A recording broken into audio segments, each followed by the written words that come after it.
Doctor Awais आ ਉਹਦੀ ना कोई मां वा ना ਉਹਦੀ कोई भैन आ ना ਉਹਦੀ कोई बीवी आ ना ਉਹਦੇ ਬੱਚੇ आ ਤੇ ਇਸੇ ਤਰ੍ਹਾਂ ਹੀ ਉਸ ਜਿਹੜੇ ਹਸਪਤਾਲ ਵਾਲੇ ਉਹਨਾਂ ਦਾ ਵੀ ਮੇਰਾ ਕੋਈ ਰਿਸ਼ਤਾ ਨਹੀਂ ਹੈ ਜਿਨ੍ਹਾਂ ਨੂੰ ਇਸ ਗੱਲ ਦਾ ਅਹਿਸਾਸ ਨਹੀਂ ਹੈ ਤੇ ਮੈਂ ਇਹਨਾਂ ਫਾਈਲਾਂ ਨੂੰ ਦੱਬਣ ਨਹੀਂ ਦੇਣਾ। ਇਹ ਫਾਈਲਾਂ ਤੁਸੀਂ ਧਮਕੀਆਂ ਦੇਵੋ, ਤੁਸੀਂ ਪੈਸਿਆਂ ਦਾ ਲਾਲਚ ਦੇਵੋ, ਤੁਸੀਂ ਜੋ ਮਰਜ਼ੀ ਦੇ ਲਓ, ठीक है, मैं ਤੁਹਾਡੇ ਪਿੱਛੇ ਹੀ ਆ ਜੀ। Independent medical college university hostel पता नहीं की ना ही एडा लम्मा इन्होंने बनाता कि मेरा तो वैसे गाला कड्ढण ਨੂੰ दिल कर रहा बह जांदा आराम दे नाल, कोई गल नहीं यार 5 लाख रुपया आ गया खसमा दा खान, किहड़ा मेरी मां दा पिता निकलिया, किहड़ा मेरी मां दी लत्त ला के साइड ते रखी है। लेकिन एहसास होना चाहिए मावां सारियां दी सांझियां वा। वालेकुम जी। अच्छा जी, इंडिपेंडेंट मेडिकल कॉलेज क्योंकि जिन्नी देर तक ओहदियां रजिस्ट्रेशनां कैंसल नहीं होणियां, जिन्नी देर तक वो मुकम्मल तौर पर बंद नहीं होना, मैं उन्हां दा पिछा नहीं छड्डना। ਉਹਦੀ ਵਜ੍ਹਾ ਇਹ ਹੈ ਕਿ ਜਿਹਦਾ ਪਿਤਾ ਨਿਕਲਿਆ ਸੀ ਉਹ ਵੀ ਸਾਡੀ ਮਾਂ ਵਰਗੀ ਸੀ, ਜਿਹਦੀ ਲੱਤ ਇਹਨਾਂ ਨੇ ਸਾਈਡ ਤੇ ਕੀਤੀ ਉਹ ਵੀ ਸਾਡੀਆਂ ਮਾਵਾਂ ਵਰਗੀ ਸੀ। ਕਿਉਂਕਿ ਜਿਹੜਾ ਡਾਕਟਰ ਅਵੈਸ ਆ ਉਹਦੀ ਨਾ ਕੋਈ ਮਾਂ ਵਾ, ਨਾ ਉਹਦੀ ਕੋਈ ਭੈਣ ਆ, ਨਾ ਉਹਦੀ ਕੋਈ ਬੀਵੀ ਆ, ਨਾ ਉਹਦੇ ਬੱਚੇ ਆ ਤੇ ਇਸੇ ਤਰ੍ਹਾਂ ਹੀ ਉਸ ਜਿਹੜੇ ਹਸਪਤਾਲ ਵਾਲੇ ਉਹਨਾਂ ਦਾ ਵੀ ਮੇਰਾ ਕੋਈ ਰਿਸ਼ਤਾ ਨਹੀਂ ਹੈ ਜਿਨ੍ਹਾਂ ਨੂੰ ਇਸ ਗੱਲ ਦਾ ਅਹਿਸਾਸ ਨਹੀਂ ਹੈ। ਕਿਉਂਕਿ ਨਾ ਇਸ ਟਾਈਮ ਤੱਕ ਹੈਲਥ ਕੇਅਰ ਕਮਿਸ਼ਨ ਨੇ ਕੁਛ ਕੀਤਾ। ਹੁਣ ਜਦੋਂ ਇਨਕੁਆਇਰੀਆਂ ਸ਼ੁਰੂ ਹੋ ਜਾਂਦੀਆਂ ਨੇ ਸਾਡੇ ਮੁਲਕ ਦੇ ਵਿੱਚ, ਉਦੋਂ ਤੁਸੀਂ ਸਮਝ ਜਾਂਦੇ ਹੋ ਕਿ ਹੁਣ ਫਾਈਲਾਂ ਜਿਹੜੀਆਂ ਨਾ ਦੱਬਣੀਆਂ ਸ਼ੁਰੂ ਹੋ ਗਈਆਂ ਤੇ ਮੈਂ ਇਹਨਾਂ ਫਾਈਲਾਂ ਨੂੰ ਦੱਬਣ ਨਹੀਂ ਦੇਣਾ। ਇਹ ਫਾਈਲਾਂ ਤੁਸੀਂ ਧਮਕੀਆਂ ਦੇਵੋ, ਤੁਸੀਂ ਪੈਸਿਆਂ ਦਾ ਲਾਲਚ ਦੇਵੋ, ਤੁਸੀਂ ਜੋ ਮਰਜ਼ੀ ਦੇ ਲਓ, ਠੀਕ ਹੈ, ਮੈਂ ਤੁਹਾਡੇ ਪਿੱਛੇ ਹੀ ਆ ਜੀ। ਚਲੋ ਜੀ, ਇੰਡੀਪੈਂਡੈਂਟ ਮੈਡੀਕਲ ਕਾਲਜ ਦੀ ਥੋੜੀ ਜਿਹੀ ਹੁਣ ਹਿਸਟਰੀ ਵੱਲ ਜਾਂਦੇ ਆ ਜੀ। ਉੱਥੇ ਹੈ ਜੀ ਮੈਡੀਕਲ ਦੇ ਸਟੂਡੈਂਟ ਪੜ੍ਹਦੇ ਆ, ਨਰਸਾਂ ਪੜ੍ਹਦੀਆਂ ਉੱਥੇ ਜੀ। ਉੱਥੇ ਹਸਪਤਾਲ ਹੈਗਾ ਜੀ, ਉੱਥੇ ਉਹਨਾਂ ਦਾ ਕੇਅਰ ਟੇਕਿੰਗ ਦਾ ਨਿਜ਼ਾਮ ਹੈਗਾ ਸਾਰਾ। ਤੇ ਸੁਣ ਕੇ ਤੁਸੀਂ ਹੈਰਾਨ ਹੋ ਜਾਓਗੇ, ਸਿਕਿਉਰਿਟੀ ਵਾਸਤੇ ਪੂਰੇ ਹਸਪਤਾਲ ਦੇ ਵਿੱਚ ਸਿਰਫ 6 ਕੈਮਰੇ ਲੱਗੇ ਹੋਏ ਆ। ਕਿੰਨੇ ਕੈਮਰੇ ਜੀ? 6 ਕੈਮਰੇ। ਇੱਕ 2.5 ਮਰਲੇ ਦਾ ਘਰ ਬਣਾਵੇ ਨਾ ਕੋਈ ਸਿਆਣਾ ਬੰਦਾ ਤੇ ਉਹ 10 ਕੈਮਰੇ ਲਾਉਂਦਾ 2.5 ਮਰਲੇ ਦੇ ਘਰ ਦੇ ਵਿੱਚ। ਤੇ ਕਨਾਲਾਂ ਦੇ ਵਿੱਚ ਹਸਪਤਾਲ ਆ, ਸੈਂਕੜਿਆਂ ਦੀ ਤਾਦਾਦ ਦੇ ਵਿੱਚ ਤਾਲਬੇ ਇਲਮ ਪੜ੍ਹਦੇ ਆ ਤੇ ਹਜ਼ਾਰਾਂ ਦੀ ਤਾਦਾਦ ਦੇ ਵਿੱਚ ਉੱਤੇ ਮਰੀਜ਼ ਆਉਂਦੇ ਆ ਤੇ ਕੈਮਰੇ ਕਿੰਨੇ ਲੱਗੇ ਆ?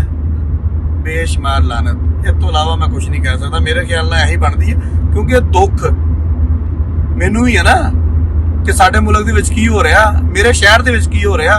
ਇਹ ਕੋਈ ਸ਼ਹਿਰ ਹੈ ਤੇ ਠੇਕੇਦਾਰ ਇਹ ਨਹੀਂ ਹੈਗੇ, ਮੇਰਾ ਸ਼ਹਿਰ ਆ। ਅਗਰ ਇੱਥੇ ਕਿਸੇ ਨਾਲ ਕੁਝ ਹੋਏਗਾ, ਮੈਂ ਜਰਨਲਿਸਟ ਹੋਣ ਦੇ ਨਾਤੇ ਮੈਂ ਇਹਦੇ ਖਿਲਾਫ ਆਵਾਜ਼ ਉਠਾਵਾਂਗਾ। ਚਲੋ ਅੱਗੇ ਚੱਲਦੇ ਹਾਂ। ਹੁਣ ਕੀ ਰੌਲਾ ਜੀ? ਸਿਹਤ ਕਾਰਡ ਦਾ ਅਮਲਾ ਜਿਹੜਾ ਵਾ ਉਹ ਉਹਨਾਂ ਨੇ ਤਬਦੀਲ ਕਰ ਦਿੱਤਾ। ਇਹ ਸਾਰੀ ਹੁਣ ਪੰਜਾਬੀ ਆ ਜਾਂਦੀ ਜ਼ਿਆਦਾ। ਮੈਂ ਸਿਰਫ ਇੰਨੀ ਕਰ ਦਿੰਦਾ, ਭੈਣ ਡੈਸ਼ ਡੈਸ਼ ਜਿਹੜੀ ਹੁੰਦੀ ਪਈ ਹੈ ਨਾ ਉੱਥੇ, ਤੁਸੀਂ ਅੱਗੇ ਆਪ ਹੀ ਸਮਝ ਜਾਓਗੇ। ਉਹ ਸਿਹਤ ਕਾਰਡ ਵਾਲੇ ਤੇ ਇਹ ਡਾਕਟਰ ਅਵੈਸ ਰਲ ਕੇ ਕਰ ਰਹੇ ਸੀ। ਸਿਹਤ ਕਾਰਡ ਵਾਲਾ ਜੀ ਮੁਤਲਕਾ ਜਿਹੜਾ ਹੁੰਦਾ ਸੀ ਉੱਥੇ HFO, ਇਹ ਬੰਦਾ ਫਾਈਲ ਤਿਆਰ ਕਰਦਾ ਸੀਗਾ। ਮੈਂ ਇਹਨਾਂ ਦੇ ਨਾਮ ਆਪ ਹੀ ਨਹੀਂ ਲੈਣਾ ਚਾਹ ਰਿਹਾ, ਕਿਉਂਕਿ ਮੈਂ ਗੰਦਾ ਸਿਰਫ ਉਹਨੂੰ ਕਰਾਂਗਾ ਜਿਹਨੇ ਬੰਦੇ ਨੇ ਗੰਦਗੀ ਕੀਤੀ ਆ, ਜਿਹੜੇ ਬੰਦੇ ਨੇ ਸਾਨੂੰ ਪੈਸਿਆਂ ਦੀਆਂ ਆਫਰਾਂ ਕਰਾਈਆਂ, ਜਿਹੜੇ ਬੰਦੇ ਨੇ ਸਾਨੂੰ ਧਮਕੀਆਂ ਦਵਾਈਆਂ, ਉਹਨੂੰ ਸਿਰਫ ਗੰਦਾ ਕਰਨਾ, ਹੋਰਾਂ ਕਿਸੇ ਨੂੰ ਕੁਝ ਨਹੀਂ ਕਹਿਣਾ। ਅੱਗੇ ਆ ਗਿਆ ਜੀ DMO, ਇਹ ਡਾਕਟਰ ਹੁੰਦਾ ਜੀ। ਇਹ ਫਾਈਲ ਅਪਰੂਵ ਕਰਦਾ ਕਿ HFO ਨੇ ਫਾਈਲ ਸਹੀ ਬਣਾਈ ਹੈ। ਇਹ ਕਿੱਦਾਂ ਹੁੰਦਾ ਜੀ? ਮੇਰੇ ਅਗਰ ਗੁਰਦੇ ਦਾ ਆਪਰੇਟ ਹੋ ਰਿਹਾ ਜੀ ਤੇ ਮੇਰੇ ਗੁਰਦੇ ਦੇ ਪੈਸੇ ਬਣੇ ਆ ਜੀ 2 ਲੱਖ ਰੁਪਇਆ ਫਾਰ ਐਗਜ਼ਾਮਪਲ ਗੁਰਦੇ ਦੇ ਇਲਾਜ ਦਾ। ਇਹਨਾਂ ਨੇ ਨਾਲ ਕੀ ਕਰਨਾ? ਇਹਨਾਂ ਨੇ ਨਾਲ ਹਲਕਾ ਜਿਹਾ ਲੱਤ ਨੂੰ ਵੀ ਚੀਰਾ ਦੇ ਦੇਣਾ। ਉਹ ਬਈ ਸਾਲਿਓ, ਲੱਤ ਨੂੰ ਹੋਇਆ ਹੀ ਕੁਛ ਨਹੀਂ ਸੀ, ਤੁਸੀਂ ਲੱਤ ਨੂੰ ਚੀਰਾ ਕਿਉਂ ਦੇਣ ਡਏ ਹੋ? ਇਸ ਵਾਸਤੇ ਦਿੰਦੇ ਲੱਤ ਨੂੰ ਚੀਰਾ ਕਿ ਨਾਲ ਲੱਤ ਵਾਲੇ ਪੈਸੇ ਐਡ ਕਰਕੇ ਤੇ ਪੈਸੇ ਵਧਾ ਲਾਂਗੇ।